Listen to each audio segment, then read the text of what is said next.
السلام عليكم. اهلا بكم كل متابعين ملك الكرة في كل مكان، اسعد الله اوقاتكم بكل خير. واهلا بكم في اطلالة جديدة مع تحليل سريع لمباراة الاهلي وانبي ومباراة الزمالك والداخلية. حقيقة فوز مستحق للنادي الاهلي على انبي. انبي بيترنح مباراة تلو الاخرى، يعني من مباراة لمباراة، بنتكلم بالبلدي اهو من مباراة لمباراة. انبي مستواه بينزل بعد ما كابتن حلمي طولان مشي، والحقيقه وانا شايف المستوى انبي في النازل بشكل ملحوظ. يعني هزايم كتيره جدا، يمكن 4 هزايم، تعادل واحد، فوز واحد. لا الفرقه يعني مش هي دي فريق انبي اللي احنا نعرفه. طيب ممكن نقول واحد تاني يقول لي طب ما هو الاهلي مستوى اعلى. فعلا هو المستوى النادي الاهلي فعلا بيرتفع من مباراه لاخرى. يعني الاهلي السنه اللي فاتت مثلا، او عايز اقول في بدايه الموسم، مش زي دلوقتي. الفرقه فاقت. المدرب برغم ان انا مش مقتنع بكولر ده كمدرب كبير، لكن لانه ملوش تاريخ. الراجل قاعد سنتين في البيت وما كانش بيدرب اي فريق، ولا دراسات ولا دورات، ولا الراجل اشتغل خالص في اي حاجه تابعه لكره القدم. لكن لعيبه الاهلي عندهم اصرار. هي دي بقى اللي انا بقوله، روح الفانيله الحمراء. النادي الاهلي يا جماعه، انا عايز اقول لكم في الناشئين لما كنا بنلعب النادي الاهلي، لما بنشوف بس الفانيله الحمراء دي واحنا في فريق تاني منافس، يا نهار ابيض، بننزل ركابنا بتخبط في بعض، بنترعش. ليه؟ فلنة النادي الاهلي دي ليها معنى كبير جدا جدا جدا جدا. الكره اللي في مصر اهلي وزمالك، لكن الاهلي يا جماعه روح، يقول لك في روح الفانيلا. روح الفانيلا، الفانيلا الحمراء. طيب اللي انا عايز اقوله ان فوز النادي الاهلي على انبي هو فوز مستحق. كان في ضربه جزاء لانبي، لكن اقول 2-1 يا سيدي، لكن هو في النهايه النادي الاهلي كان افضل بكتير جدا. طيب، والف سلامه على احمد نبيل كوكا، اللي اتخبط في عايز اقول اتخبط وعينيه مش شايف، راح المستشفى على طول بعد قبل المباراه لما طلع، وراح على المستشفى عشان يطمئنوا على عينيه. يا رب يكون بخير والف سلامه عليك يا كوكا. وكمان يعني بعد اصابات كريم فؤاد رباط صليبي، واحمد واكرم توفيق، الحقيقه اصابات كتيره جدا، وطاهر محمد طاهر، في اصابات في النادي الاهلي كتيره، لكن اللي موجود يعني بصراحه مستواه ما تحسش اللي فيه فرق بين الاساسي والاحتياطي. فوز الاهلي مستحق على انبي 2-0، نتيجه طبعا. وبقول الاهلي ماشي زي القطر. الاهلي ماشي زي القطر، 5 نقاط او 5 نقط بينه وبين الزمالك، وهو مركز وملوش دعوه، بيبص في ورقته زي على راي سيف، على راي سيف زاهر. لكن النادي الزمالك بيترنح. هزيمه اسوان المتزيل او في النص الثاني من الجدول غير متوقع.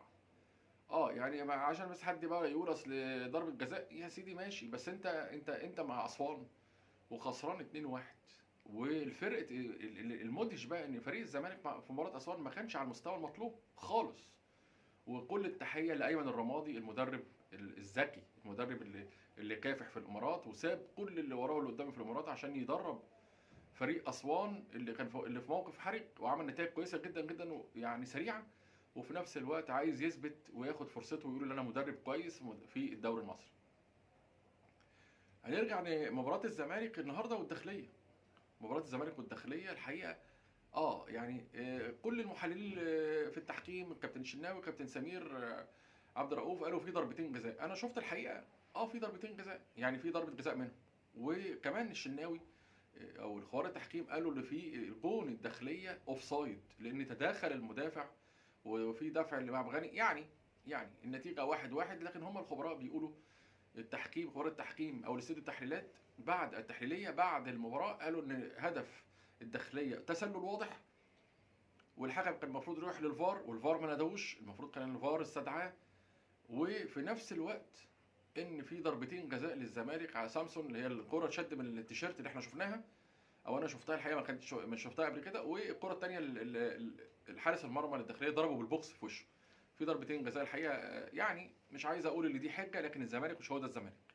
الزمالك ما كانش بيهمه ولا حكام ولا بيهمه فريق منافس. الزمالك السنه اللي فاتت واللي قبليها كان بيلعب بمستوى احسن من كده بكتير، وما بيهموش اي منافس بيلعب.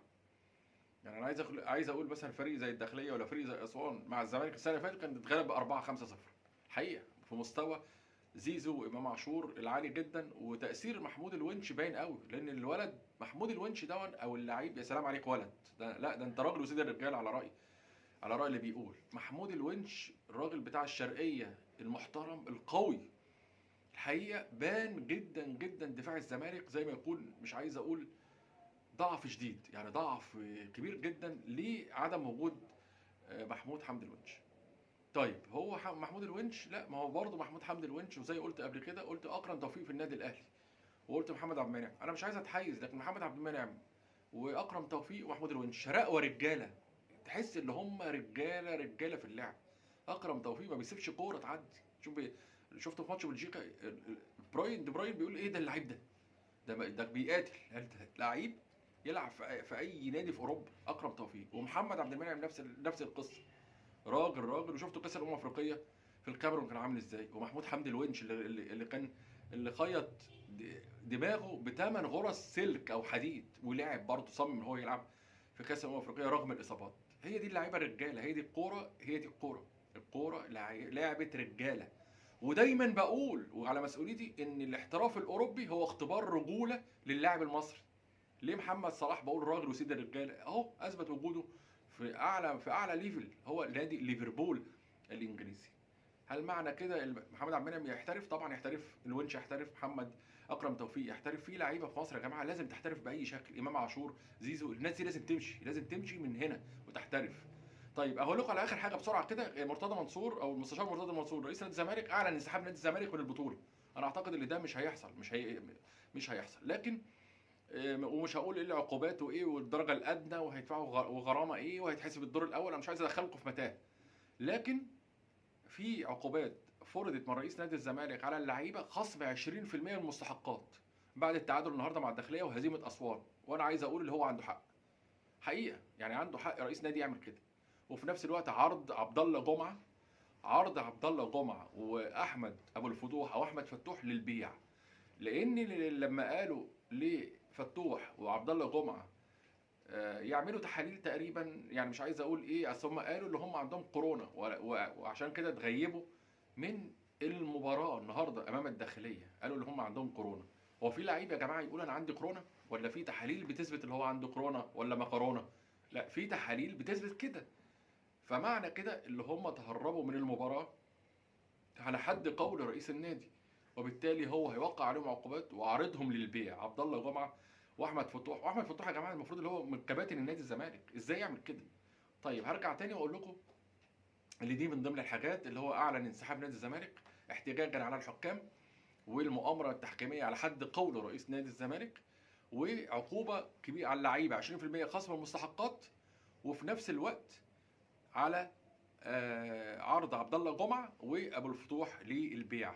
ولسه في حاجات تانية كتيره جدا مع صفقات لاربع خمس لعيبه، ويقال اللي فيه لعيب مروان عطيه اللي كان الاهلي عايزه، يقال ان الزمالك خلص معاه.